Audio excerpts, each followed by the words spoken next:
Paper number 4 section A.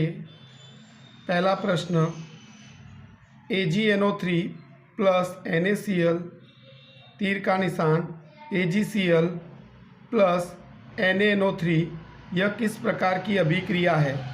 तो यहाँ पर AgCl के हमको सफ़ेद अवक्षेप मिलते हैं। तो जिस अभिक्रिया में उत्पाद अविलेय स्वरूप में मिलता है तो उसको हम बोलते हैं अवक्षेपण अभिक्रिया, इसलिए इसका उत्तर आएगा अवक्षेपण अभिक्रिया।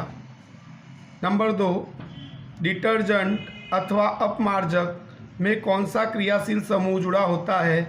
तो डिटर्जेंट अथवा अपमार्जक में SO3Na क्रियाशील समूह जुड़ा होता है। तीसरा प्रश्न है, कोशिका द्रव्य में होने वाली श्वसन की प्रथम सोपान में ग्लूकोज का किसमें रूपांतर होता है। तो श्वसन की प्रक्रिया में कोशिका द्रव्य में ग्लूकोज का प्रथम सोपान में यानी फर्स्ट स्टेप में पायरुवेट में रूपांतर होता है। तो उत्तर आएगा पायरुवेट।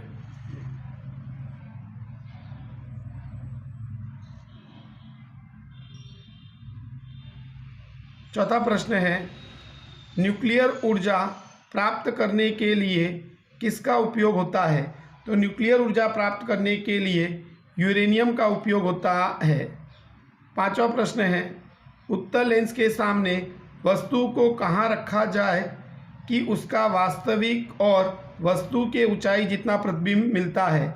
तो याद रखने का है कि उत्तल लेंस हो चाहे अवतल दर्पण हो, वस्तु को कहाँ रखा जाए, अगर उतनी ही ऊंचाई का प्रतिबिंब बनता है वस्तु की ऊंचाई जितना, तो याद रखने का कि वक्रता केंद्र पर वस्तु को रखा जाता है। तो लेंस के अंदर वक्रता केंद्र को 2f से दर्शाते हैं, तो यहाँ पर लिखेंगे 2f1 पर।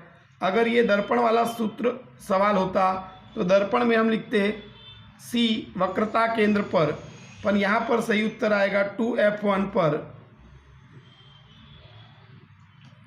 छठा प्रश्न है, तारों को टिमटिमाता देखने के लिए कौन सी प्रकाशीय घटना जवाबदार है। तो तारों को टिमटिमाता देखने के लिए कौन सी प्रकाशीय घटना जवाबदार है। तो वायुमंडलीय अपवर्तन।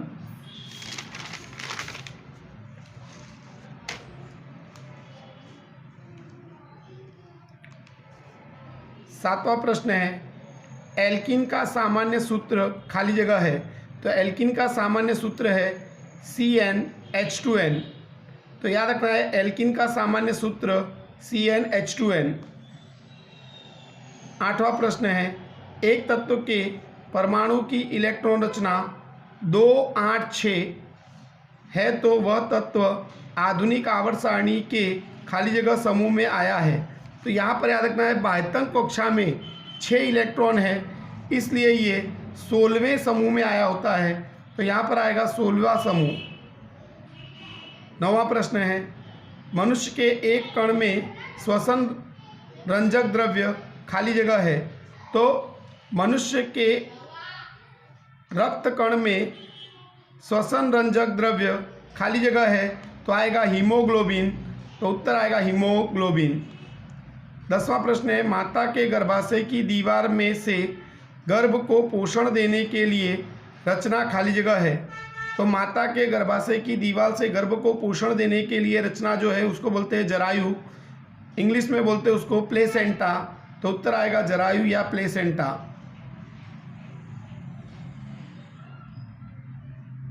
पानी का अपवर्तनांक 1.33 है और केरोसिन का अपवर्तनांक 1.44 है। यदि प्रकाश की किरण हवा में से पानी में और हवा में से केरोसिन में प्रवेश करे तो वह खाली जगह माध्यम में अधिक अपवर्तन होगी।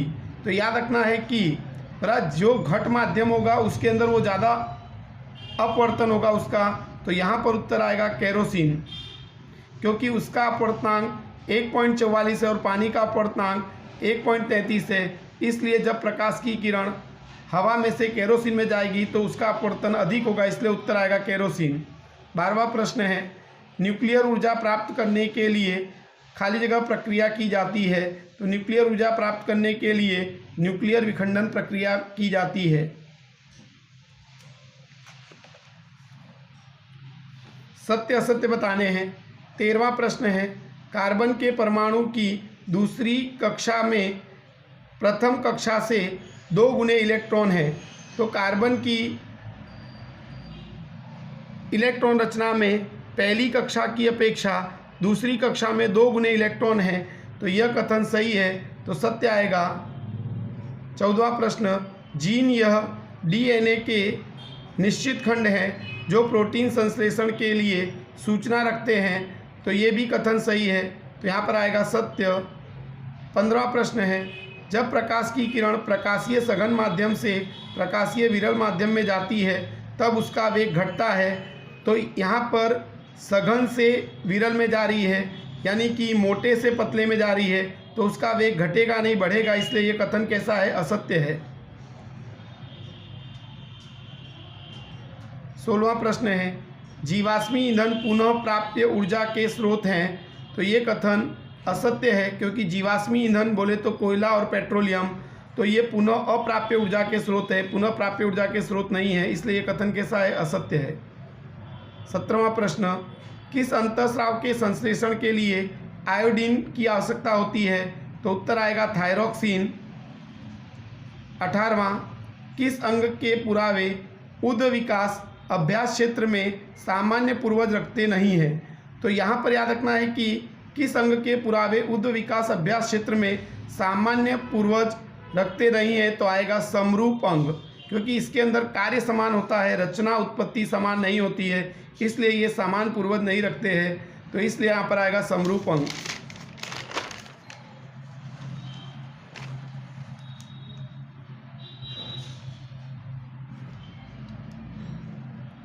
उन्नीसवां प्रश्न है, आनुवांशिक लक्षण अर्थात क्या?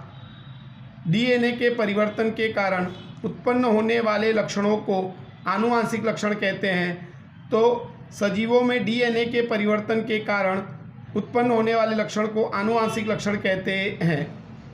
20वां प्रश्न है, विद्युत आवेश का एसआई मात्रक बताओ, तो विद्युत आवेश का एसआई मात्रक होता है कूलॉम, जिसको संकेत में C द्वारा दर्शाते हैं, तो यहाँ पर आएगा कूलॉम, जिसको संकेत में C द्वारा दर्शाया जाता है। तो अगला प्रश्न है हमारा 21वां प्रश्न, समुद्र में से प्राप्त ऊर्जा के नाम दीजिए। तो समुद्र में से प्राप्त ऊर्जा बहुत सारी है, हम लिखेंगे उसमें से ज्वारीय ऊर्जा, तरंग ऊर्जा, महासागर तापीय ऊर्जा, तो कोई भी ऊर्जा लिख सकते हैं, ज्वारीय ऊर्जा, तरंग ऊर्जा, महासागर तापीय ऊर्जा। 22वां प्रश्न है, जैव निम्नीकरणीय पदार्थ किसे कहते हैं? तो जिस पदार्थ का जैव प्रक्रम द्वारा विघटन हो सके उसे जैव निम्नीकरणीय पदार्थ कहते हैं।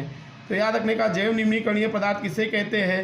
तो जिस पदार्थ का जैव प्रक्रम द्वारा विघटन हो सके उसे जैव निम्नीकरणीय पदार्थ कहते हैं। प्रश्न नंबर 23, पुनः उपयोग किस लिए पुनः चक्रीकरण की अपेक्षा अधिक अच्छा अभिगम है? कारण कि पुनः उपयोग में ऊर्जा की आवश्यकता नहीं होती है, लेकिन पुनः चक्रीकरण में ऊर्जा की आवश्यकता होती है, इसलिए पुनः उपयोग पुनः चक्रीकरण की अपेक्षा अच्छा अभिगम माना जाता है। 24वां प्रश्न है, सही जोड़े मिलाओ। विभाग ए और विभाग बी दिया है। ए इंसुलिन, तो इंसुलिन की कमी से मधुमेह रोग होता है, थायरॉक्सिन की कमी से गॉइटर रोग होता है, तो यहाँ पर आएगा ए का 3 बी का 1, तो यहाँ पर आएगा ए का 3 बी का 1। Thank you.